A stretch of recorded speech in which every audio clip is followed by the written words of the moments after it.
আমার ইউটিউব চ্যানেলে আপনাদের সবাইকে আবারও স্বাগতম।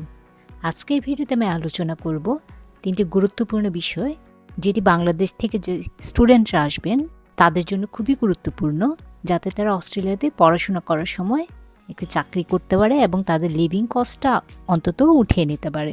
তো চলুন শুরু করা যাক। আমার ভিডিওটি যদি ভালো লেগে থাকে তাহলে লাইক এবং সাবস্ক্রাইব করে সাথেই থাকুন। আমরা জানি যে অস্ট্রেলিয়াতে পড়াশোনা করার পাশাপাশি কিছু কাজ করা অনেক ছাত্রের জন্য অনেক চ্যালেঞ্জিং হয়ে যেতে পারে। সেক্ষেত্রে আপনার যদি কিছু স্কিল বা দক্ষতা আগে থেকে শিখে রাখা হয় তাহলে আপনার এই সময়টা একটু সহজ হয়ে উঠবে। অস্ট্রেলিয়াতে একটা স্টুডেন্টের এসে জব ম্যানেজ করা অবশ্যই একটা চ্যালেঞ্জের বিষয়। সেই সাথে যদি আপনার প্রয়োজনীয় দক্ষতা না থাকে তাহলে এই জিনিসটি খুবই একটা কষ্টসাধ্য ব্যাপার। সুতরাং এখানে আসার সময় প্রথম যে জিনিসটা দরকার সেটা হচ্ছে ইংরেজি। যারাই এখানে আসছেন অবশ্যই আইএলটিএস একটা ভালো স্কোর নিয়ে আসছেন, কিন্তু আমি যে ইংলিশের কথা বলছি সেই ইংলিশের দক্ষতা হচ্ছে একটু প্রফেশনাল স্কিল, যেমন সিভি লেখা, ইমেল লিখতে শেখা। তো যে কোনো ইমেল না, প্রফেশনাল এবং অ্যাপ্রোপ্রিয়েট ইমেল লিখতে শেখা। সিভি তৈরির কথা যেটা বলছিলাম, যে প্রফেশনাল একটা সিভি তৈরি করা খুব জরুরি। নিজের ফার্স্ট ইমপ্রেশন তৈরি করার জন্য সিভিটা খুব গুরুত্বপূর্ণ। সেকেন্ড যে ব্যাপারটা বলছিলাম, যে ইমেল লেখা, আপনি যদি চাকরির জন্য আবেদন করতে চান বা চাকরির সময় যদি কাউকে, কোনো ক্লায়েন্টকে বা কারোর সাথে প্রফেশনাল কমিউনিকেশন করতে চান, সুতরাং সেই ইমেল লেখার দক্ষতাটা এবং অ্যাপ্রোপ্রিয়েট ভাষায় ইমেল লেখাটা খুব জরুরি। প্রফেশনাল আপনি কার সাথে কীভাবে বিহেভ করবেন, কী ধরনের ওয়ার্ড উচ্চারণ করবেন, কী ধরনের ওয়ার্ড করবেন না, সেগুলো বলতে শেখায়, অ্যাপ্রোপ্রিয়েট ইংলিশ বলতে শেখাটা খুব দরকার। দ্বিতীয় যে ব্যাপারটার কথা বলছিলাম, যে কম্পিউটার দক্ষতা, আজকাল মোটামুটি সব স্টুডেন্টের দক্ষ হয়ে আসে। আমি যেই কম্পিউটার দক্ষতার কথা বলছি সেটা হচ্ছে মাইক্রোসফট অফিসের দক্ষতা। আপনি যদি একটা স্টোর কিপিংয়ের কাজও করতে যান, সেখানে আপনার এই জিনিসগুলো লাগবে। যেমন মাইক্রোসফট ওয়ার্ড আপনার যে কোনো কাজে ব্যবহার করতে হবে, সিভি তৈরি করা, রিপোর্ট বানানো, এমও বানানো, সঠিক ফরম্যাটিং করা, প্রফেশনাল লেআউট করা, দ্রুত টাইপ করা, এই জিনিসগুলো আপনাকে জানতে হবে।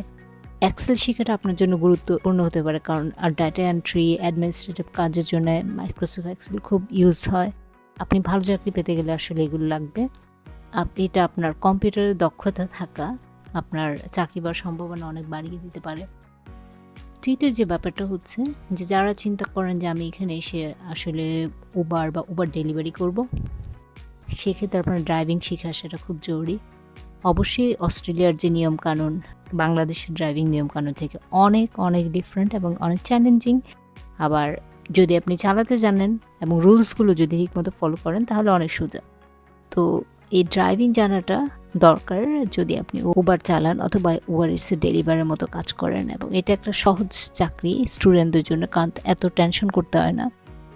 তো এখানে কিছু জিনিস মাথায় রাখতে হবে, যে বাংলাদেশ থেকে ড্রাইভিং লাইসেন্স নিয়ে আসলো, এখানে মাত্র 6 মাস ভ্যালিড, সুতরাং আপনাকে এসে আবার এখানে একটা পরীক্ষা দিতে হবে। তো আপনি যদি বাংলাদেশে কিছুটা স্কিল শিখে আসেন, এখানে আর কয়েকটা লেসন নিলে আপনি সবগুলো রোড রুলস সম্পর্কে জেনে যাবেন, এবং এবার লাইসেন্স পেয়ে গেলে আপনি উবার ড্রাইভার হিসেবে কাজ করতে পারবেন।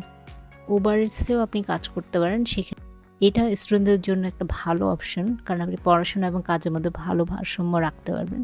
সেক্ষেত্রে আপনার যদি একটা গাড়ি থাকে, ইভেন যদি আপনি মোটর সাইকেল বা সাইকেলও চালান, সেটার জন্য কিন্তু আপনার ড্রাইভিংসের বেসিক নলেজ থাকা উচিত, কারণ এখানে সবার জন্য একই রুলস।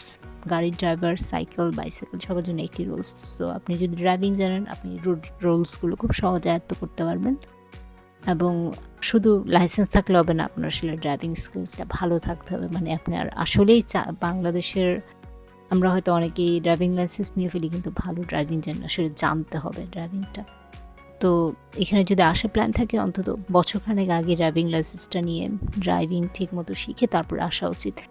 আদারওয়াইজ এখানে এসে শেখা অনেক কষ্টে, বাংলাদেশ থেকে 10 থেকে 15 গুণ বেশি খরচে এখানে আপনাকে ড্রাইভিং শিখতে হবে।